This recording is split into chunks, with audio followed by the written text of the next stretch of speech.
Well, I think it's time to talk about the elephant in the room. While we're at it, the donkey.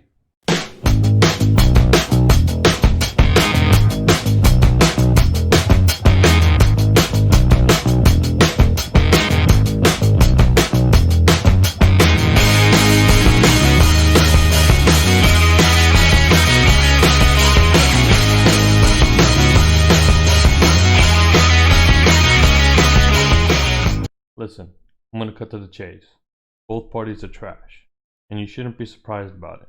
In fact, we were warned about the party system at the beginning of our nation's history by our first president, George Washington, in his farewell address. This is what he had to say. I have already intimated to you the danger of parties in the state, with particular reference to the founding of them on geographical discriminations. Let me now take a more comprehensive view, and warn you in the most solemn manner against the baneful effects of the spirit of party generally. This spirit, unfortunately, is inseparable from our nature, having its root in the strongest passions of the human mind. It exists under different shapes in all governments, more or less stifled, controlled, or repressed, but in those of the popular form it is seen in its greatest rankness, and is truly their worst enemy. The alternate domination of one faction over another, sharpened by the spirit of revenge, natural to party dissension, which in different ages and countries has perpetuated the most horrid enormities, is in itself a frightful despotism. For this leads at length to a more formal and permanent despotism. The disorders and miseries which result gradually incline the minds of men to seek security and repose in the absolute power of an individual. And sooner or later the chief of some prevailing faction, more able or more fortunate than his competitors, turns this disposition to the purpose of his own elevation on the ruins of public liberty.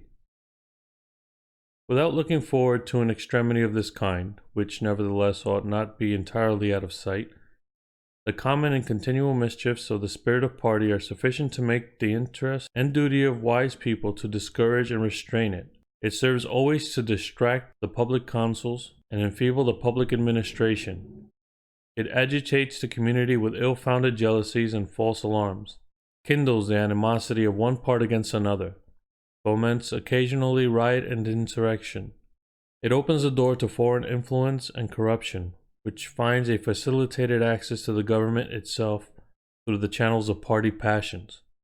Thus the policy and the will of one country are subjugated to the policy and will of another. There is an opinion that parties in free countries are useful checks upon the administration of the government, and serves to keep alive the spirit of liberty. This within certain limits is probably true, and in governments of a monarchical caste, patriotism may look with indulgence, if not with favor, upon the spirit of party. But in those of the popular character, in governments purely elective, it is a spirit not to be encouraged. From their natural tendency, it is certain there will always be enough of that spirit for every solitary purpose, and there being constant danger of excess, the effort ought to be by force of public opinion to mitigate and assuage it. A fire not to be quenched, it demands a uniform vigilance to prevent its bursting into a flame, lest instead of warming it should consume. So now fast forward the present day, and we've turned politics into a cult. So much so, it's like two warring religious factions, where each one says their path is a true path towards political salvation. That if you decide to go to the other side, you can't be saved. George Washington warned us this was going to happen. We didn't listen. We are still not listening today. We're just continuously trying to up the ante against each other. And all the hate that we should have learned from, and all the hate that comes from our not so clean past is beginning to converge itself to all the BS we're experiencing now.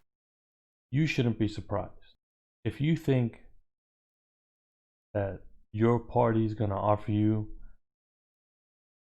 the prosperity you think they will because of, I don't know why. Really, I don't know. Whatever it is that they say and you believe. Here's something to think about.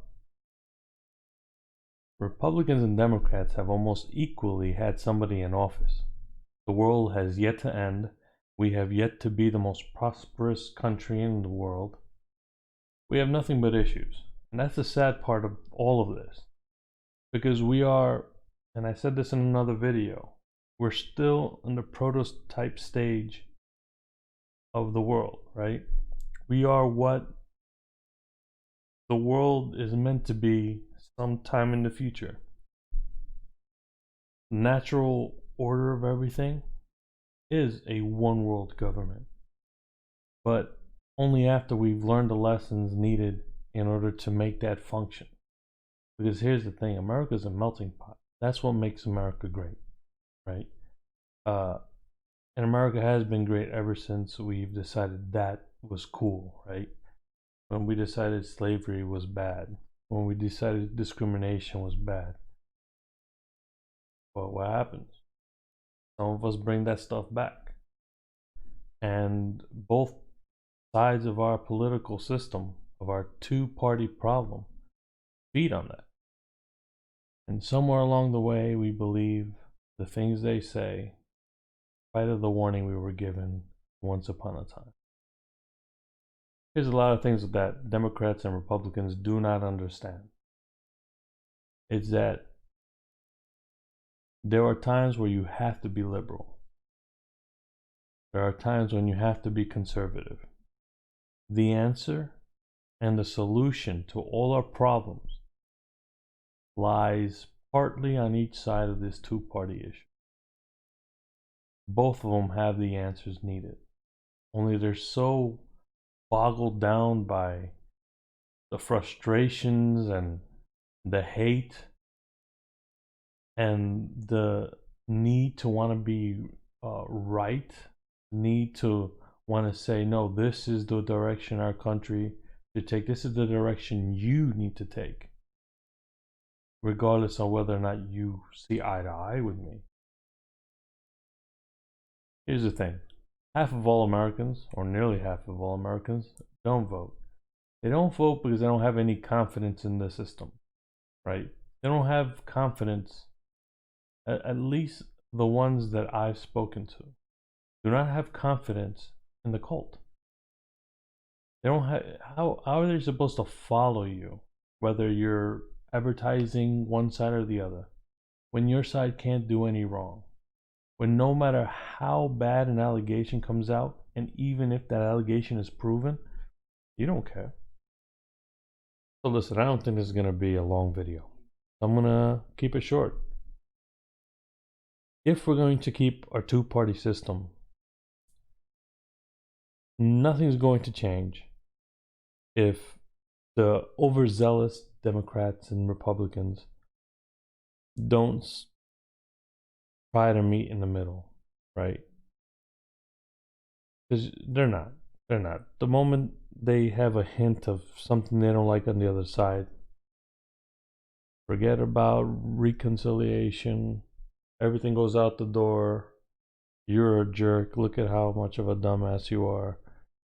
No progress. We go back to square one. That doesn't change. Nothing else is going to. The almost half of all Americans who don't vote, that's not going to change. So blame them if you want. Blame the opposing party if you want. Everybody, including the ones that don't vote, do have part of the blame. But more so, the zealots, the cult practitioners, the ones who think that in this election, their candidate is the only road to salvation. But hey, I think George Washington said it best. Anything I said is just week-old icing on the cake. And I'll leave it at that. This has been a message from your national idiot. Stay safe. And even if we don't see eye to eye,